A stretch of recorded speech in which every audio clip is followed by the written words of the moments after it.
सूरज ढल रहा था और एक बूढ़ा पिता अपने बेटे के लौटने की उम्मीद में दरवाजे पर बैठा था।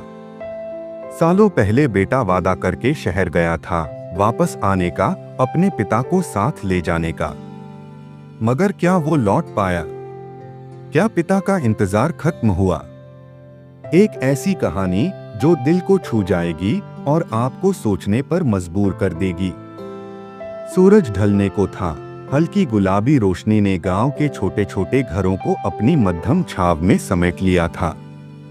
हवा में गेहूं की कटाई के बाद फैली सौंधी महक थी, जो ठंडी होती फिजाओं से मिलकर एक अजीब सी उदासी पैदा कर रही थी।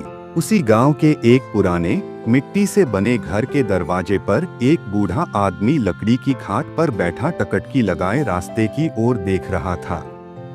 उसका चेहरा झुर्रियों से भरा था, आंखों में गहराई थी, लेकिन उस गहराई में दर्द भी समाया हुआ था। यह रामलाल थे, जिनकी उम्र अब 75 साल पार कर चुकी थी। उनके हाथों की नसें उभरी हुई थीं और शरीर दिन ब दिन कमजोर होता जा रहा था, मगर उनकी आंखों में अब भी एक उम्मीद की लौ जल रही थी, अपने बेटे मोहन के लौटने की उम्मीद। मोहन बचपन से ही पढ़ाई में होशियार था। रामलाल और उनकी पत्नी सरस्वती ने दिन रात मेहनत करके उसे शहर पढ़ने भेजा था। दोनों ने पेट काट काट कर उसकी फीस भरी, ताकि बेटा पढ़ लिख कर बड़ा आदमी बन सके। मोहन जब पहली बार नौकरी के लिए शहर गया, तब उसने जाते हुए कहा था, बाबा, बस कुछ ही सालों की बात है। जब मैं कमा लूंगा, तब आपको अपने साथ ले जाऊंगा। फिर आपको गांव में अकेले नहीं रहना पड़ेगा। यह सुनकर रामलाल की आंखों में खुशी के आंसू आ गए थे। लेकिन वक्त बीतता गया, मोहन के आने की खबरें कम होती गईं। शुरुआत में वह हर हफ्ते फोन करता, फिर महीने में एक बार और फिर कभी कभी त्योहारों पर। उसकी आवाज से लगता कि वह बहुत व्यस्त रहता था। बाबा, बहुत काम होता है, आपको पता है ना, शहर की जिंदगी कितनी भागदौड़ भरी होती है। यह कहते हुए मोहन की आवाज हमेशा थकी हुई लगती। रामलाल समझते थे, इसलिए कभी कोई शिकायत नहीं की। वह बस हर सुबह दरवाजे के पास बैठ जाते और उस सड़क को देखते जिस पर मोहन को वापस लौटना था। समय ने धीरे धीरे अपना असर दिखाना शुरू कर दिया। पहले माँ सरस्वती गुजर गई, फिर घर के चारों ओर की हरियाली सूखने लगी। अब तो रामलाल के पैर भी कांपने लगे थे, मगर उनका दिल अब भी मजबूत था। इस बार दिवाली पर मोहन जरूर आएगा, वह हर बार अपने मन को तसल्ली देते। हर त्योहार पर वह मिठाइयाँ बनवाते, आंगन में दिए जलाते और दरवाजे पर मोहन के स्वागत के लिए खड़े रहते, मगर हर बार वह अकेले रह जाते। गांव के लोग उन्हें समझाते, बाबा, शहर में जिंदगी बहुत मुश्किल होती है, मोहन को वक्त नहीं मिलता होगा।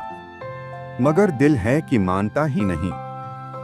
एक दिन गांव के पोस्टमैन ने आकर बताया कि मोहन को शहर में प्रमोशन मिल गया है और अब वह विदेश जाने की तैयारी कर रहा है। रामलाल ने खबर सुनी, मगर कुछ नहीं बोले।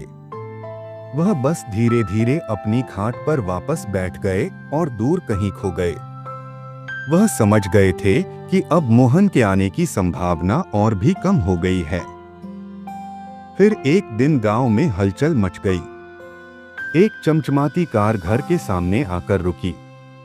पड़ोसी दौड़ पड़े, देखने लगे कि कौन आया है। मोहन कार से उतरा, सफेद शर्ट, महंगे जूते और चेहरे पर थकान के भाव। सालों बाद वह अपने गांव लौटा था। उसने घर के दरवाजे पर नजर डाली, जहां उसका बचपन बीता था, जहां उसकी माँ उसे हर सुबह तेल लगाकर स्कूल भेजती थी, जहां उसके पिता रात में उसे कहानियां सुनाते थे। लेकिन अब वह घर वीरान सा दिख रहा था। मोहन दौड़ता हुआ अंदर गया, लेकिन जो दृश्य उसने देखा वह उसकी आत्मा तक झकझोर गया। खाट पर रामलाल लेटे हुए थे, आंखें बंद थीं, चेहरे पर एक हल्की मुस्कान थी, जैसे वह किसी सपने में खोए हुए हों। मोहन उनके पास बैठा, उनका हाथ थामा, वह ठंडा पड़ चुका था। एक पड़ोसी ने धीरे से कहा, बाबा रोज तुम्हारा इंतजार करते थे, लेकिन शायद इंतजार की मियाद पूरी हो गई थी। मोहन की आंखों से आंसू बह निकले। उसे एहसास हुआ कि उसने कितना कुछ खो दिया था। नौकरी, पैसा, शोहरत, यह सब होते हुए भी वह सबसे बड़ी दौलत हार चुका था। उस दिन उसे समझ आया कि समय कभी किसी के लिए नहीं रुकता और कुछ रिश्ते ऐसे होते हैं जिन्हें वक्त रहते संभालना पड़ता है। मगर अब पछताने के अलावा उसके पास कुछ नहीं बचा था और ना ही इंतजार करने वाला कोई। जब मोहन लौटा तब तक बहुत देर हो चुकी थी। पैसा, शोहरत और कामयाबी सब कुछ था, मगर वो सबसे बड़ा रिश्ता खो चुका था, अपने पिता का प्यार। दोस्तों, रिश्ते और समय किसी का इंतजार नहीं करते, इसलिए अपनों के साथ वक्त बिताइए जब तक वो आपके साथ हैं। अगर यह कहानी आपको छू गई हो तो वीडियो को लाइक करें, कमेंट में अपनी राय दें और चैनल को सब्सक्राइब करें ताकि ऐसी ही दिल छू लेने वाली कहानियां आप तक पहुंचती रहें।